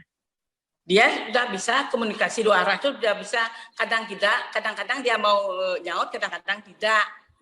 Itu dah apa dia malas atau bagaimana? Suatu saat lagi diajak mau dia nyambung. Misalnya diajak, Kade mau gini ya? Ya. Kade coba panggil mamanya. Gitu. Nah, dia mau gitu. Oke, nah Ibu Mundri, Berarti kan memang cucu ibu ada bisa bicara, bisa berkomunikasi. Nah, kalau masalah minat atau tidak untuk berkomunikasi ya, kita bilang komunikasi. Bedakan bicara sama komunikasi dulu ya, mama-mama yang lain juga. Kalau bicara tuh kita ngomong, papa, mama, aku mau minum, itu bicara. Kalau komunikasi maka kita ngomong dua arah ya. Neneknya tanya, Gede udah makan belum? Gitu ya. Gede mau main apa? Itu komunikasi. Nah, satu, Bu Mundri, kita perlu melihat nih, apakah cucu Bu Mundri ini memang ada genetik dari bapak ibunya yang pendiam? Itu harus kita cek dulu. Bapak ibunya ada genetik pendiam nggak? Maksudnya tidak banyak bicara, sehingga anak ini pun tidak banyak berkomunikasi dengan orang juga. Menurut ini, apa namanya itu, kepercayaan Hindu pada saat habis ininya, lepas apa, pusarnya itu kan, tanyain ke orang pinter, nanya yang siapa yang mau pulang minta makan, yang manduk poyang, kalau orang Bali bilang gitu. Betul. Yang memang yang manduk poyang itu agak pinter, pendiam dia, tidak begitu banyak. Baik. Dia sebenarnya dia mampu, dia bisa, dia tahu, tapi itu dah malas ngomong. Kalau dia enggak apa namanya, enggak penting dia enggak ngomong. Kalau dia enggak senang dia enggak ngomong gitu. Iya. Itu yang mau saya tanyakan ya, Ibu ya. Jadi terkait yang itu. Oh ya, nah bisa jadi Ibu. Jadi yang penting kalau saya sebagai psikolog, saya memberikan garis merah, Bu, cucu Ibu itu sudah bisa bicara, bisa berkomunikasi. Ini berarti sudah tidak ada masalah. Yang masalah itu adalah ketika orang berharap bahwa Gede ini lebih talkative, lebih aktif bicara, lebih aktif komunikasi. Kalau sudah wataknya itu pendiam, Bu Mundri, pasti akan sulit ya untuk anak-anak bisa ngomong banyak. Kayak kita gitu. Ada orang yang cerewet disuruh diem ya sulit, Bu Mundri. Ada orang diem disuruh cerewet ya sulit gitu. Jadi nggak ada masalah, Bu Mundri. Jadi memang watak ya, kalau kita bilang watak atau karakter bawaannya seperti itu. Sepanjang kita memberikan pengarahan sama Gede. Gede ada kalau ditanya, misalkan ada tamu yang datang, kalau ditanya nama, Gede jawab ya, karena itu nggak mau jawab dia. Oh, mau jawab. Kade kalau mau sekolah nggak mau, gimana sekolah sama nenek. Kalau ada yang nanya, namanya siapa, Dek? Gitu. Dia tersenyum aja, lah mau jawab. Apakah dia tahu namanya, apa dia nggak mau ngomong, itu dah ininya saya. Iya, oke. Jadi kalau memang ada wataknya itu adalah pendiam, tentunya Gede ini pelit bicara aja. Pelit bicara, tapi dia bisa bicara. Cuma Bu Mundri, tolong dicek karena sudah 3 tahun 7 bulan bagaimana perkembangan intelektualnya, kognitif atau otaknya. Kalau perkembangan otaknya itu sama seperti anak yang lain, 3 tahun 7 bulan ini kita sudah bisa asumsikan anak-anak ini sudah mengenal warna, ya, sudah mengenal angka, tahu. Iya, angka juga demikian ya. Biasanya sedikit-sedikit dia sudah tahu ya. Dan itu berarti nggak masalah, Bu Mundri. Ya, kalau dicurigai anak-anak yang tidak bisa berkomunikasi, dia ada hambatan di otak atau intelektualnya. Kenapa? Bisa dilihat, Bu Mundri, dari kesehariannya. Apakah dia nggak paham? Bagaimana caranya? Nggak tahu objek itu namanya apa, disuruh ngambil gelas, ngambilnya piring misalnya. Kemudian warna merah, ini mobilnya yang warna merah mana? Dia nggak usah jawab, tapi kita cuma minta yang warna merah mana, ambil dong, gitu ya. Kasih ke nenek. Nah, dia paham nggak? Kalau dia paham berarti nggak ada masalah. Tahu ya warna. Kan sering lihat di YouTube-nya itu mobil apa tuh tadi merah. Bahannya hitam. Tahu dia. Ya, oke. Berarti nggak ada masalah, Ibu ya. Jadi itu hanya berkaitan sama karakter. Dia takut soalnya gimana anak ini yang mau ngasih tahu orang tuanya, coba cek ke psikiater, hampir ngomong itu nanti tersinggung nanti orang tuanya gitu. Takutnya saya mau lihat perkembangannya dia dulu. Sudah sekolah belum Bu Mundri cucunya? Baru 3 tahun 7 bulan ya. Ya. Oh iya, nanti Bu Mundri psikolog pertama itu adalah seorang ibunya, ya, ibunya. Kalau ibunya merasa bahwa kok kayaknya ada yang beda sama anakku, biasanya feeling seorang ibu itu tajam. Yang kedua, nanti psikolog adalah gurunya. Jadi nggak usah ke psikolog dulu, tapi nanti kalau sudah sekolah dicek gurunya. Guru itu psikolog yang kedua setelah seorang ibu. Jadi kami, kayak saya psikolog, itu psikolog nomor 3. Nomor 1 tuh ibu, nomor 2 itu guru, nomor 3 baru psikolog. Jadi guru-gurunya nanti ditanya, Bu Mundri, ada masalah nggak dengan cucu saya di sekolah?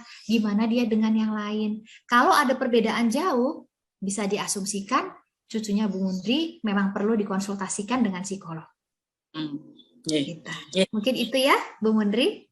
Makasih banyak. Oke, sama-sama Ibu. Emosinya neneknya biar biar cucunya sama seperti adiknya. Kalau adiknya memang dia belum bisa ngomong, adiknya 1 tahun 3 bulan, tapi ininya cepet ya nangkep. Misalnya Kak ambil bola itu, dia enggak mau ngambil, adiknya yang duluan.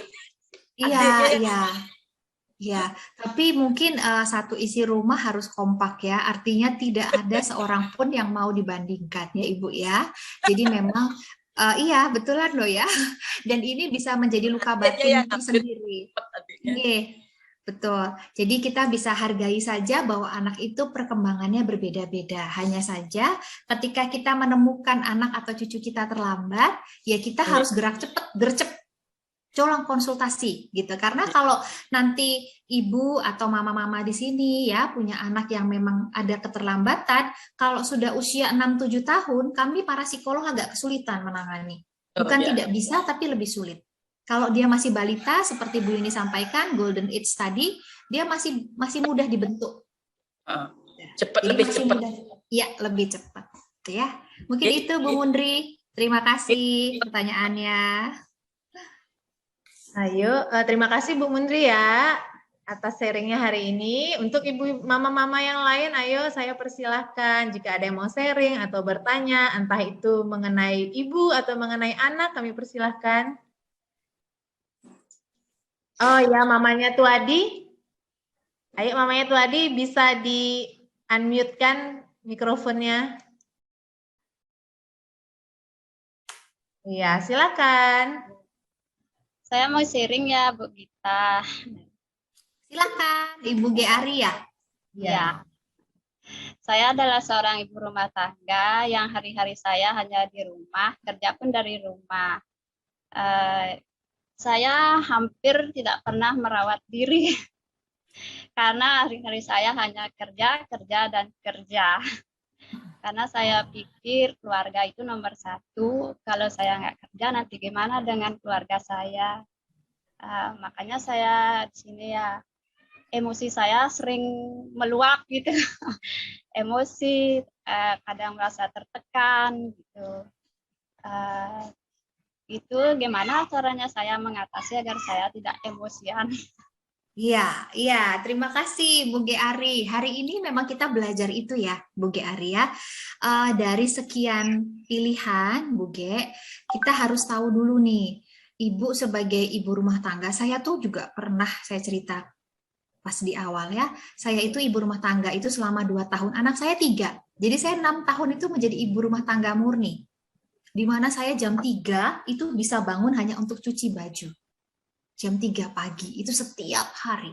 Dan akhirnya saya bisa depresi, kenapa? Karena saya lupa merawat diri.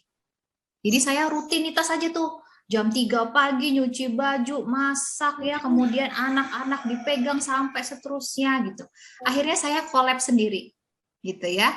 Jadi itu yang saya rasakan, sehingga Bu G. Ari, ciri-ciri kita emosi itu merupakan sudah masuk sebagai salah satu gejala kita itu burnout. Burnout itu kita bisa bilang kita tertekan, ya, kita stres. Itu salah satu gejalanya. Walaupun cuma 1, tapi kita waspada. Caranya gimana, Bu G. Ari? 1, kita harus punya mindset. Bilang sama dirinya Bu G. Ari, Bu G. Ari, kamu orang yang baik, ya. Bilang sama dirinya Ibu, Bu Ari, kamu tuh orang yang baik, kamu tuh mau melayani keluargamu, kamu mau mengabdi ke keluargamu, itu sangat baik ya. Jadi ucapkan terima kasih kepada diri ibu ya. Zaman sekarang menjadi ibu rumah tangga itu kadang-kadang sudah tidak dipilih lagi oleh para wanita. Ya, karena kerepotan yang ada. Tapi saya yakinkan kepada ibu, menjadi ibu rumah tangga itu profesi yang paling mulia buat saya, paling berharga. Ya, jadi ibu mengucapkan dulu pada diri bahwa ibu adalah pribadi yang berharga karena ibu sudah mau melayani keluarga totalitas dengan keluarga. Ya, nah setelah ibu berterima kasih, ibu mulai memberikan waktu kepada diri ibu. Ya, saya akan self care. Seperti Bunda Gita ajarkan, cuma fokus di nafas aja. Ibu lakukan itu selama 2 minggu, ibu boleh kontak saya efeknya apa. Ibu boleh pilih jam, mau pagi hari bangun, hanya 2-3 menit saja ibu, hanya duduk saja, atau duduk bersandar, atau di kursi, hanya fokus di nafas seperti tadi. Ibu lakukan itu saja 2 menit sehari, ibu bisa sharing ke saya, apa perubahannya. Nggak usah muluk-muluk setengah jam, 15, enggak, itu kelamaan. Saya itu total setengah jam itu meditasi dan yin yoga. Jadi itu setengah jam saya. Jadi kalau kita ngambil fokus di nafas aja, itu maksimal itu bisa 2-5 menit saja. Jadi ibu mulai sayang sama dirinya ibu, karena ibu begitu berharga. Ya. Kemudian yang kedua, selain berterima kasih sama diri, kita punya waktu untuk diri kita. Yang ketiga adalah ibu selalu ucapkan sebelum tidur. Ari, hari ini kamu hebat. Kamu sudah menjaga anakmu, menjaga suamimu, urusan rumah beres. Nggak apa-apa kalau hari ini Ari itu ada kesalahan marahin anak. Nggak apa-apa kalau hari ini tadi Ari itu mungkin nggak bisa memenuhi harapan anak ketika anak pengen dibuatkan masakan, misalnya sayur apa, kemudian ibu tidak bisa ke pasar atau tidak bisa beli, ibu maafkan diri ibu. Nggak apa-apa Ari, hari ini kamu tadi marahin anakmu karena kamu capek. Nggak apa-apa Ari, kamu hari ini nggak bisa masakin anakmu karena kamu tadi lelah. Atau bahkan sekarang akhir bulan nggak apa-apa, kamu tidak bisa membelikan anakmu ini, gitu ya. Jadi itu yang harus ibu lakukan, itu bentuk self-care. Ibu tidak perlu ke salon, ibu tidak perlu hangout dengan wanita-wanita makan siang, tidak perlu. Self-care itu sesederhana itu. Kita berterima kasih untuk apa yang sudah kita lakukan, kita menghibur diri kita, nggak apa-apa ya, kamu bukan ibu yang sempurna, tapi kamu sudah berniat untuk menjadi ibu yang total untuk anak-anakmu dan keluargamu. Yang ketiga adalah ibu coba meditasi. Itu saja sudah cukup. Ya, Bu Ari. Ya, terima kasih Bu Gita. Ya, sama-sama Bu. Tetap semangat, Ibu sangat berharga dan pengorbanan Ibu nanti akan dibayarkan oleh Tuhan, ya, oleh Sang Hyang Widi, itu pasti.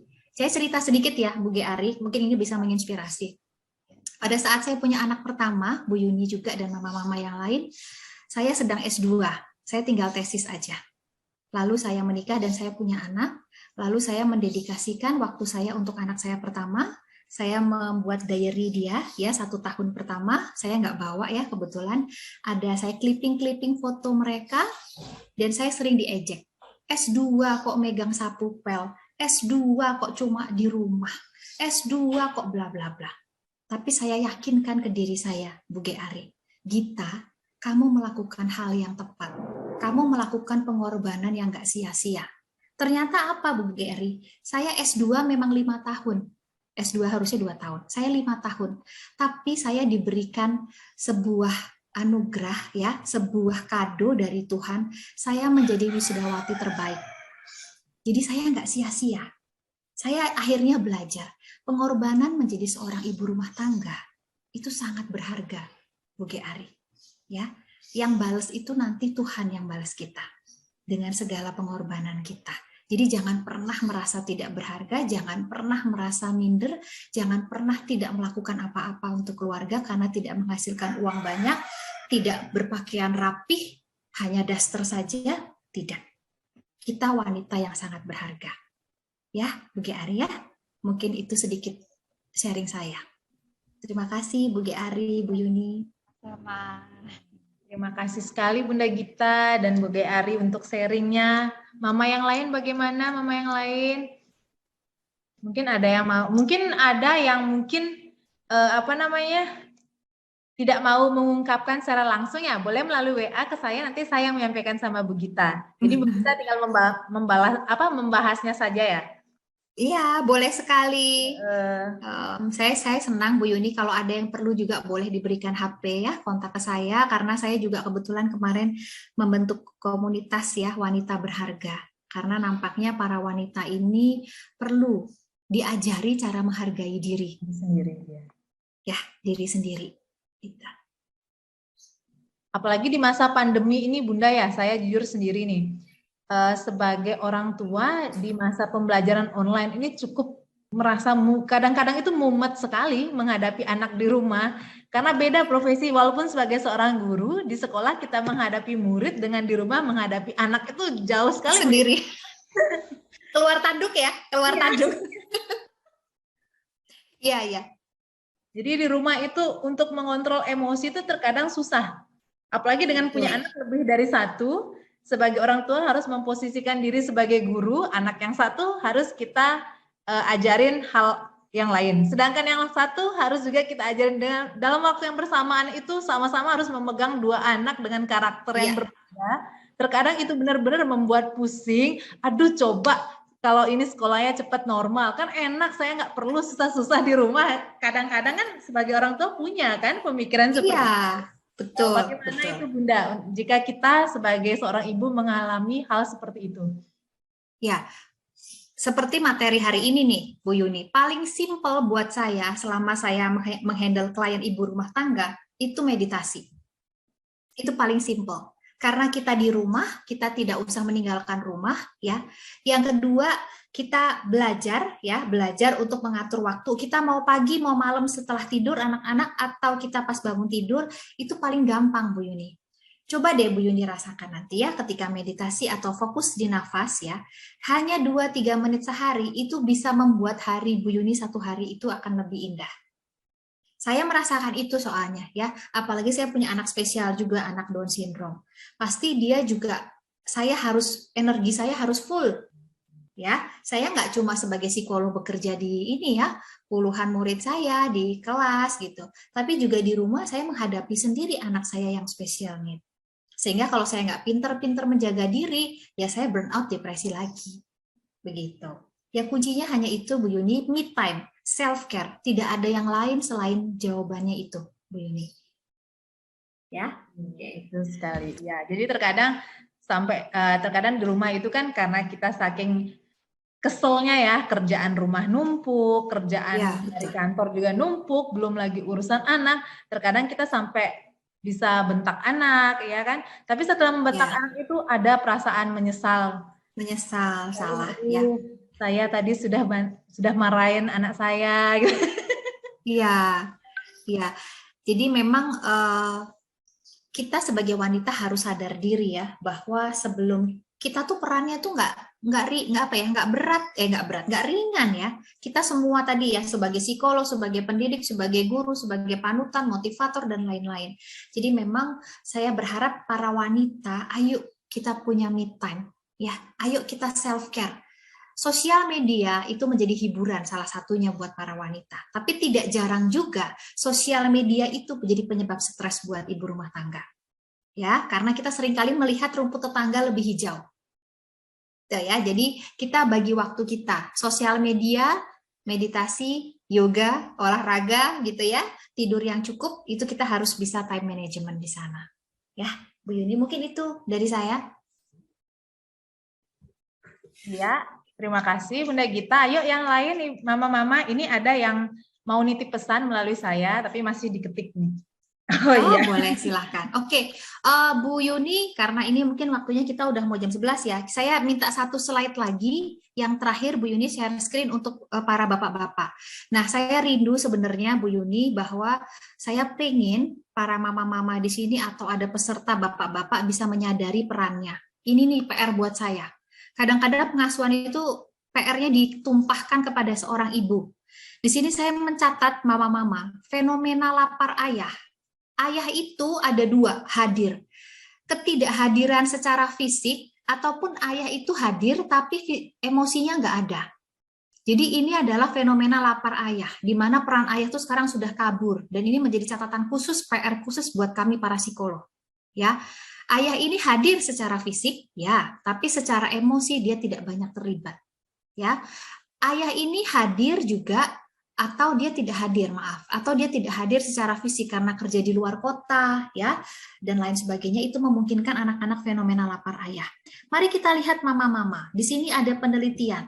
Anak-anak yang lapar ayah, ayahnya tidak ada secara fisik maupun emosi, maka anak-anak akan bisa nakal, ya, tawuran, narkoba, bahkan menjadi pemerkosa, bahkan menjadi bunuh diri, gitu ya, bahkan menjadi anak-anak yang dipenjara, dia gagal akademik, ya, ada problem kesehatan, ada gangguan kesehatan mental dan hubungan partnership. Ini semua diteliti karena bukan dari kehadiran seorang ibu, tapi ketidakhadiran seorang ayah. Jadi ini adalah pesan saya terakhir, ya, dalam sesi ini kepada mama-mama yang hadir dalam webinar ini dan kepada TK Ratsya Muna untuk bisa mungkin next time kita punya sesi membahas tentang peran ayah. Karena selama ini hanya ibu, dan ibu, Bu Yuni. Ayahnya ini tidak pernah kita singgung. Padahal kesehatan mental anak itu juga ditentukan oleh kehadiran ayah secara emosional. Mungkin itu pesan dari saya, Bu Yuni. Iya, terima kasih Bunda. Mungkin ini satu pertanyaan terakhir ya. Oke, silahkan. Nah, bagaimana caranya mengatasi perasaan kecewa punya anak yang tidak begitu menonjol prestasinya karena terus terang si ibu ini berprestasi dari kecil. Karena di keluarga sang ibu, semua keturunannya enggak pintar, hampir semua keluarga menonjol di akademis dan karir, ranking 1 sejak kecil, kuliah di tempat favorit dan banyak beasiswa. Jadi sang ibu ini mungkin merasa sedikit kecewa lah punya anak yang belum bisa menunjukkan prestasi. Oke, pertanyaan yang bagus nih, ya. Terima kasih Bu Yuni. Oke, saya mau sekedar ini ya, mungkin merespon sedikit. Yang pertama, tidakkah Mama tahu bahwa kecerdasan itu tidak hanya kognitif? Ya, kecerdasan itu ada banyak ya, Bu Yuni ya, multiple intelligence ya. Ada kecerdasan verbal, dia bagaimana dia pintar berbahasa. Mungkin dia bisa jadi presenter, mungkin dia bisa jadi pembicara gitu ya. Atau ada kecerdasan visual spasial, dia mungkin hobinya suka main puzzle, bikin robotik, 3D visual spasial. Itu dia bisa menjadi seorang interior designer ya. Kemudian kalau kita bilang itu sekarang lagi mungkin IT juga termasuk di dalamnya ya. Ada juga anak-anak yang pintar kinestetik. Kinestetik itu gerak. Ada dia yang memang terlahir sebagai penari ya, penari Bali, penari balet ya, dan penari-penari yang lain atau atlet gimnastik. Berapa banyak anak artis yang mungkin secara kognitif, secara prestasi di sekolah itu minim, tapi dia menjadi seorang atlet. Itu kecerdasan loh. Ya, dan lain sebagainya. Kecerdasan itu ada 8 sampai 10 menurut Howard Gardner. Jadi ketika ibu menginginkan anak ibu seperti ibu, pesan saya, anak itu bukan miniatur orang dewasa yang mini ukurannya. Dia adalah individu yang terlepas dari bapak ibunya. Khalil Gibran pernah mengatakan bahwa anak-anakmu bukanlah anak-anakmu. Bukanlah milikmu. Dia adalah individu yang lepas sendiri. Makanya kalau di Bali ya ini reinkarnasinya siapa nih gitu ya. Karena dia terlepas ya. Dia bukan bapaknya, bukan ibunya, tapi dia punya roh sendiri. Gitu ya, yang saya tahu sedikit. Sehingga di sini kita nggak bisa menyamakan kalau rohnya sama-sama ibunya mungkin bisa ibu tuntut. Gitu ya. Kamu kan kayak aku gitu. Tapi ini adalah mereka itu adalah individu sendiri, Ibu. Individu yang mandiri yang beda sama bapak ibunya.